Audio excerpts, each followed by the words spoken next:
Actually, um, had a little delay, but we're here now. So today we're supposed to talk about profitable pepper farming in Nigeria or any part of the world. Because currently, pepper production is at the level where it is globally. It's a very profitable business.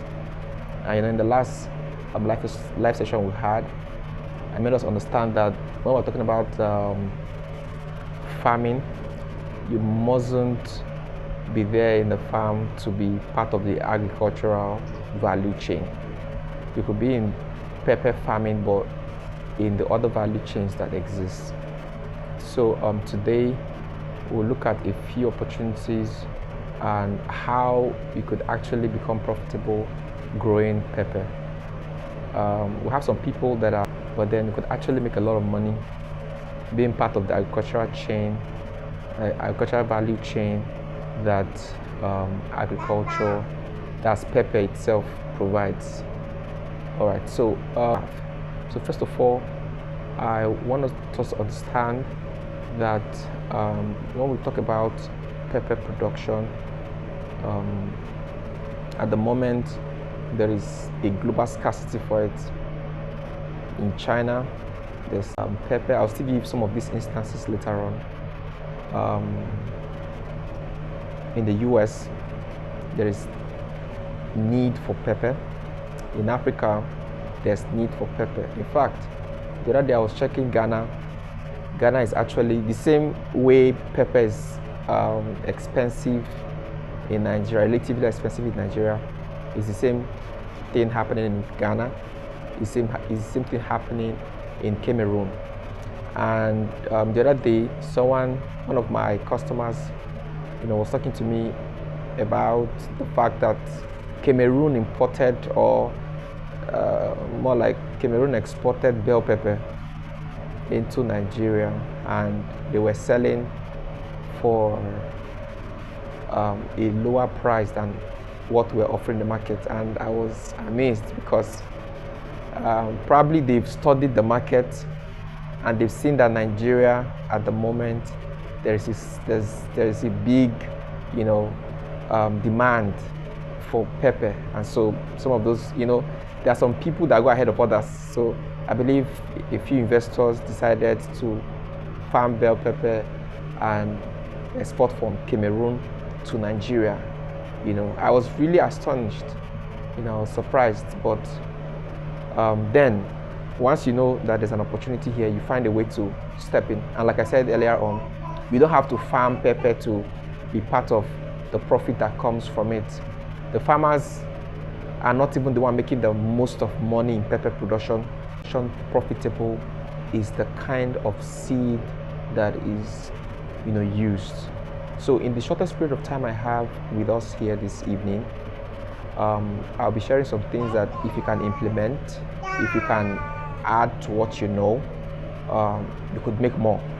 All right, so the type of seed you use will determine the amount you are getting from your production. Well, because the kind of seed you use determines your yield, and your yield determines your sales. Your sales determines your profit. So it goes on and on like that. So when you're selecting, if you're a farmer, when you're selecting the kind of seed you want to use, you ensure that such seed has high yield. You don't want to spend all the money. Agriculture is quite capital intensive at every level. Whether you are doing it at gardening level, or at subsistence level, or even at commercial level, agriculture is expensive. In fact, at any level you need knapsack. Knapsack now is not small money. Some years ago, as of 2021, if you want to buy knapsack, you could get knapsack for 20-something thousand, 30-something thousand. You cannot get a good knapsack.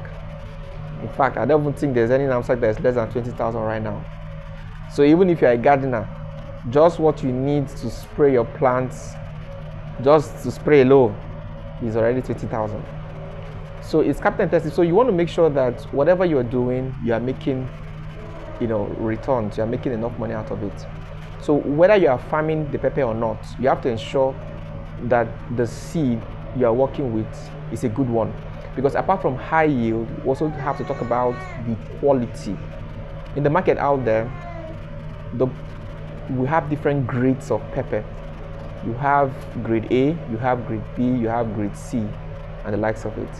So when you get to the market, these marketers have a way of, if your pepper, the grade your pepper has is maybe grade C, you'll not be making as much money as the person selling grade A pepper would sell.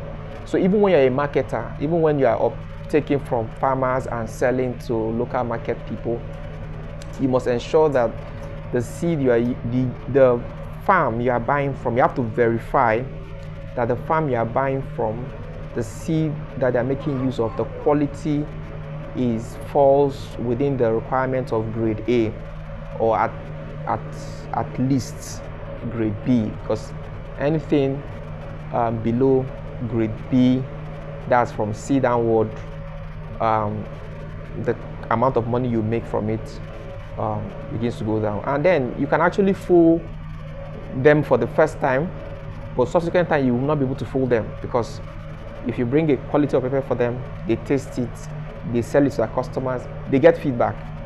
So if you're not giving them whatever grade you give them, when you are returning to resell, they assume it's the same pepper and they trade with you based on the quality of your pepper, right? So you have to ensure in fact, if you are dealing, even in livestock production, if you are buying day old, you can't just buy any kind of chick. You have to ensure that you know the quality of the chick you are buying, because it determines a lot. In fact, it determines everything, right? So you want to know the kind of seed that is being used, and you as a farmer, you have to ensure you are using the seed that has high yield and good quality. Now, when I mean good quality, I mean in the tastes, in the shelf life. You don't want to give people pepper and after 3 days the pepper begins to melt or it begins to spoil. Nobody wants to do business with you after such experience. So the quality has to be there, the high yield has to be there for you as a farmer, as a marketer, or as a distributor. You have to ensure that the quality of the pepper is top notch. All right. So that's one of the very things you need to know about profitability when it comes to pepper production. The seed you are using is important. Don't just say okay, you want to plant cucumber and you just go to the market, okay, this, okay, this one is cheap, no. You need to know what you are planting, and when you are buying from farms, you need to know what they planted. You need to verify what they did. All right, so very important. So but I really want us to also clarify on the issue of GMO as regards to seeds, because there are narratives out there that makes you feel as though high yield seeds, qualitative seeds are GMOs. And the thing is, GMO, the concept of GMO is the awareness is being created in Africa at the moment, and it's okay, it's normal to have misconceptions, it's okay to have extreme views about it, because for everything that has an advantage, there's a disadvantage, right? So, but the thing is, when we come into modern farming, there are 2 kinds of seeds, or 3 kinds of seed that exist. You have the local seeds, you have the hybrid seeds, and you have the GMO. Now, the local seeds are the ones that are just, the way they are, the way they naturally occur, right? So there's nothing is done on them.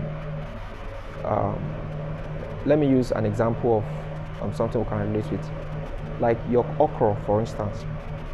Your local okra seeds grows tall, very tall, and then it's grown for 6 months. Your local okra.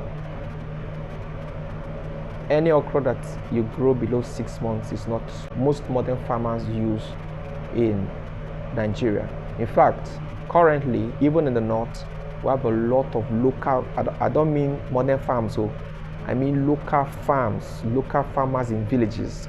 We have a lot of them using hybrid seeds at the moment. Now, I want you to understand that there's nothing wrong with hybrid seeds. Hybrid seeds are just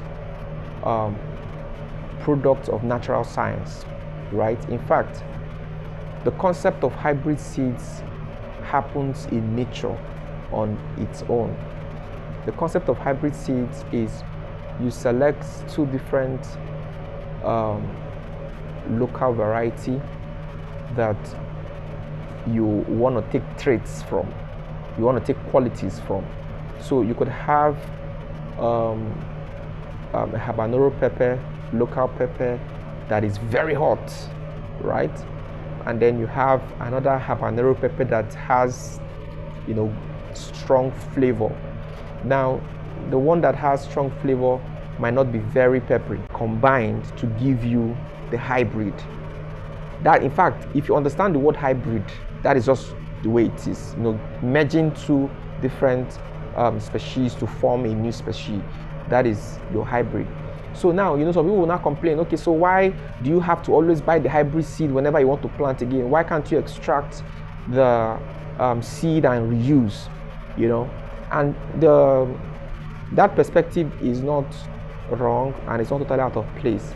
But then when you get on the science understanding of this, you know that it's impossible for you to get the same results over and over from hybrid seeds. Because remember that you are joining two different varieties to get one, right? It's like you marry two different people, right? The outcome they give you, when that outcome marries another person, those qualities in the lab genetically modified to give you certain resistances. So for some GMO seeds, you will not need to spray pesticides, you will not need to spray fungicides because some part of the seeds have been mutilated, so they won't respond to certain things, So, and then over time, you've had people talk about the side effects of the GMOs, but hybrid seeds are not like that. There are no side effects to hybrid seeds, right? Because I wanted to, I mentioned something earlier. Even nature does undergoes this hybridization, right? Because you see cross-pollination happening. Pollen. What do they call this? Pollinators. You see pollinators take this very pollen grain to another stigma, and then you have a new a hybrid seeds I'm talking about has nothing to do with GMOs. The high quality seeds I'm talking about has nothing to do with GMOs.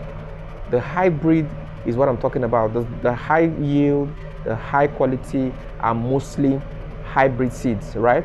So when you want to make money, I'm not encouraging you to use GMOs, because GMOs is one of the easiest way of making a lot of money, because they produce crazily. The advantages of growing GMOs is there, right, in terms of financial returns, but then we know of the health implications that comes with it. So if you want to make money out of pepper production, the first thing I said is to make sure that you are selling, you are planting, or you are making use of high quality seeds, high yield seeds, and then that can be a deal changer. That could change the trajectory of your experience, your agricultural experience in terms of pepper.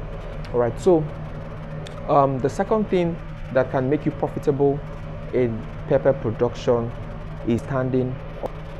You can produce tons of pepper and still remain unprofitable, and this is why understanding the market is key. You have to understand struggle with prices. So for instance, if you're producing local pepper, then the competition, if you are in the east or in the southwest, the competition you face will be very fierce, because we have very